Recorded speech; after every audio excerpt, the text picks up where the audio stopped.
From bizarre prototypes to some of the strangest concepts ever put into action, these tanks represent the most outlandish designs in military history. I'm James Hanson, and today we're rolling out the weirdest, most unusual tanks ever created. These aren't your average armoured beasts. They're machines that defy convention and push the limits of engineering, sometimes with disastrous results. So get ready for a wild ride as we explore the strangest tanks that have ever hit the battlefield, or tried to. Welcome to our countdown of the top 10 weirdest tanks in history.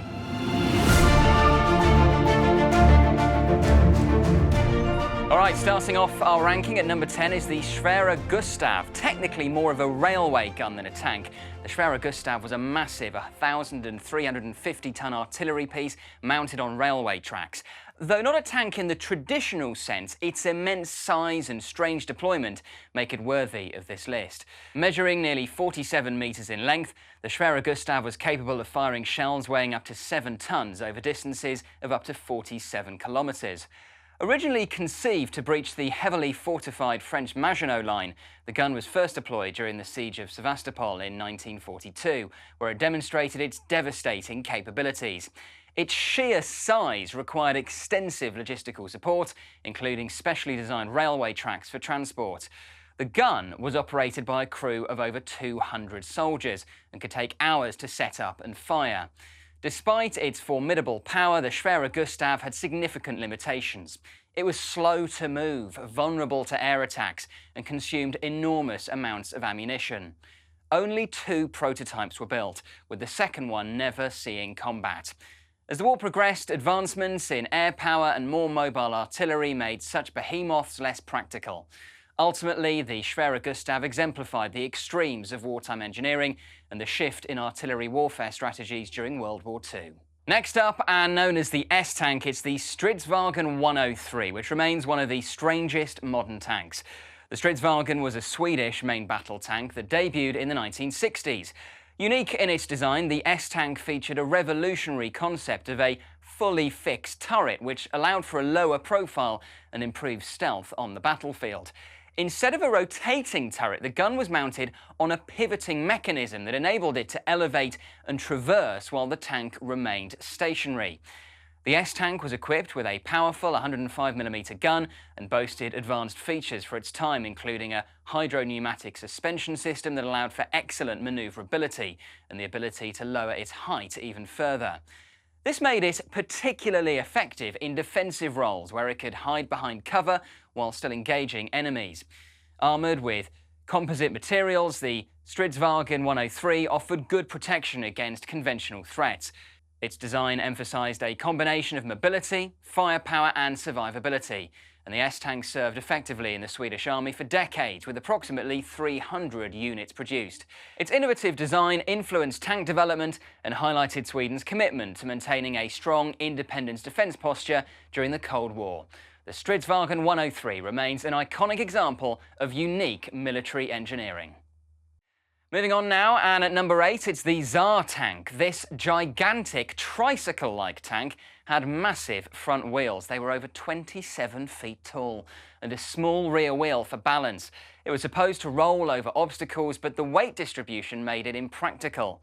The Zar Tank, officially known as the Tsar Koloss, was a remarkable yet ultimately impractical tank prototype developed by the Russian Empire during the First World War. Designed by engineer Nikolai Lebedenko, the tank was completed in 1917 and aimed to break through enemy trench lines with its massive size and firepower. Measuring about 10 metres in length and weighing approximately 60 tonnes, the Zar Tank featured an unusual tricycle design with 2 enormous 9-metre diameter wheels at the front and a smaller rear wheel. This configuration was intended to allow it to traverse trenches and rough terrain. Armed with 2 37mm guns and machine guns, the tank could deliver significant firepower against infantry and fortifications. Despite its innovative concept, the Zar Tank faced severe limitations. Its size made it cumbersome and difficult to manoeuvre, and it was unable to traverse even modest obstacles. After trials, it was deemed impractical for warfare, and the project was abandoned. Only 1 prototype was built, which now serves as a historical curiosity, illustrating the ambitious but sometimes misguided efforts in tank design during the early 20th century. The Zar Tank remains a symbol of the era's experimentation with armoured warfare. Okay, now in at number 7 is the T35, a Soviet multi-turreted heavy tank introduced in the late 1930s, notable for its ambitious design and impressive armament. With its 5 turrets, the T35 was intended to combine firepower, armour and mobility, making it a formidable presence on the battlefield. It weighed around 45 tons and was powered by a 500 horsepower engine, allowing it to reach speeds of up to 30 kilometers an hour on good terrain. Each turret housed different weaponry. The main turret carried a 76.2mm gun, while the others were armed with 37mm and 7.62mm machine guns. This diverse armament allowed the T-35 to engage various targets, from infantry to light armoured vehicles. Its thick armour offered protection against small arms fire and shrapnel, although it was less effective against more powerful anti-tank weapons. Despite its impressive specifications, the T-35 faced significant limitations in practice. Its weight hindered mobility, and the complexity of its multiple turrets led to operational challenges. During World War II, the T-35 quickly became obsolete, with most units falling victim to better armoured and more mobile German tanks. Only a few survived the war, making the T-35 a fascinating example of early Soviet tank design and ambition.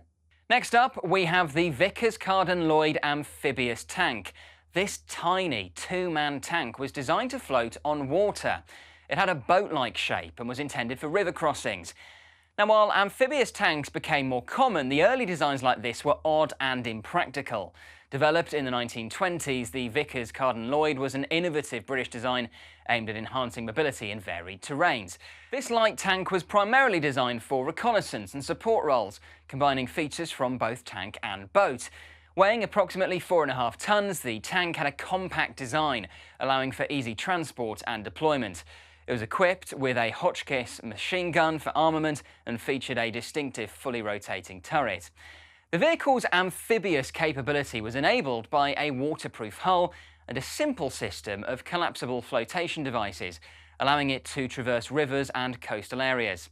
The Vickers-Carden-Loyd was notable for its versatility and ease of production, appealing to military planners during a period when mechanised warfare was gaining traction. Although it saw limited combat use, it served as a foundational design for subsequent light tanks and amphibious vehicles, influencing future armoured vehicle development. While it never achieved widespread deployment, the Vickers-Carden-Loyd amphibious tank represented a significant step in the evolution of armoured vehicles, showcasing the importance of adaptability in military technology during the interwar period. And its legacy can be seen in various modern amphibious and light tank designs. Alright, we've reached the middle of our rankings now, and in at number 5 is the Morse, the heaviest tank ever built, weighing 188 tons. Now, while impressive in theory, it was too heavy to be practical, often breaking down in the process. Only 2 prototypes were made, as it was unwieldy and could barely move over bridges. The German tank was designed by Ferdinand Porsche during World War II. It weighed around 188 tons and was intended to breach fortified enemy defences. Its immense size was paired with formidable armament, featuring a 128mm main gun and a 75mm secondary gun, allowing it to engage a wide range of targets effectively. Construction of the Morse began in 1942, but only 2 prototypes were completed by the war's end. The tank's massive armour, up to 240mm thick in places, provided exceptional protection against enemy fire. But its weight severely limited mobility. The Morse could only traverse prepared roads or railways, making it logistically challenging to deploy into combat. Despite its impressive specifications, the Morse was ultimately impractical. Its slow speed, estimated around 13 kilometers an hour, and the complexity of its design rendered it vulnerable to air attacks and hindered battlefield mobility.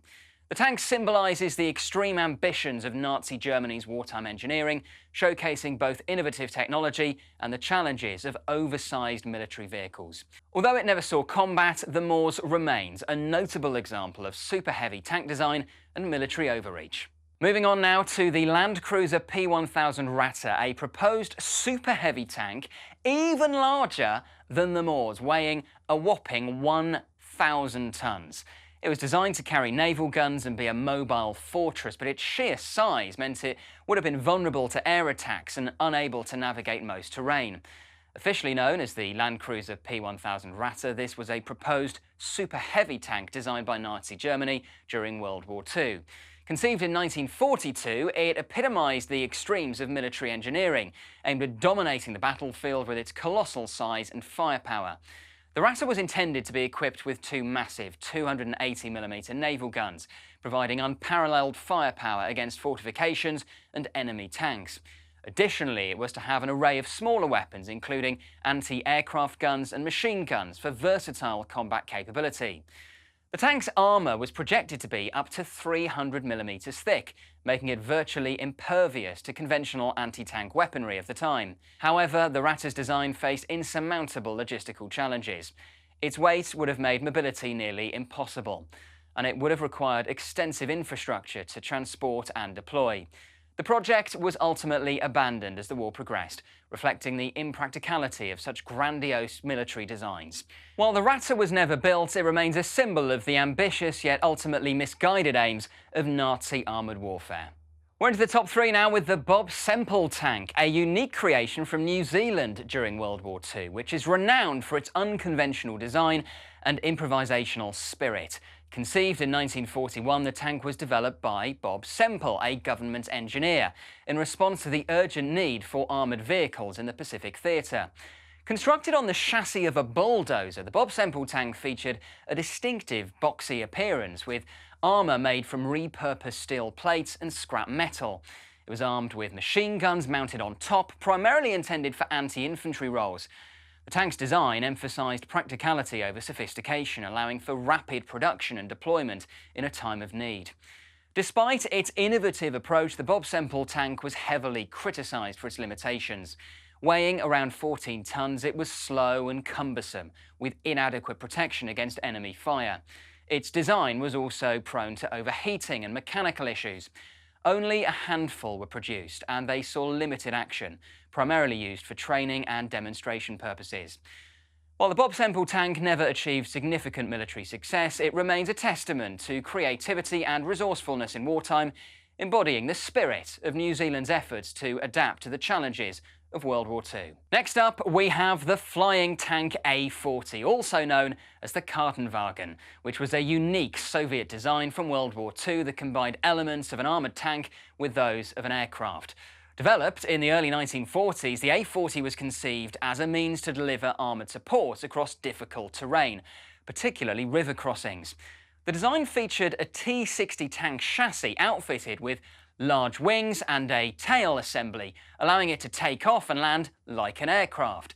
The goal was to create a vehicle that could transport ground forces and provide fire support from the air, effectively bypassing obstacles that conventional tanks couldn't overcome. Despite its innovative concept, the A-40 faced numerous challenges.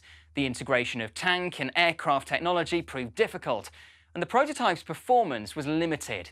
It couldn't achieve sustained flight and was ultimately deemed impractical. Only a few prototypes were built, and extensive testing revealed significant design flaws. While it never saw operational use, its legacy highlights the creative but often misguided attempts to combine different branches of military technology during World War II. Okay, here we go then. Taking our top spot on the list is the Cougal Panza, or ball tank, which was a unique and enigmatic German armoured vehicle developed during the Second World War. Characterised by its spherical shape, the Cougal Panza was designed primarily for reconnaissance and mobility in urban environments. It stood out due to its unusual design, which featured a fully spherical armoured shell, providing protection from small arms fire and shrapnel.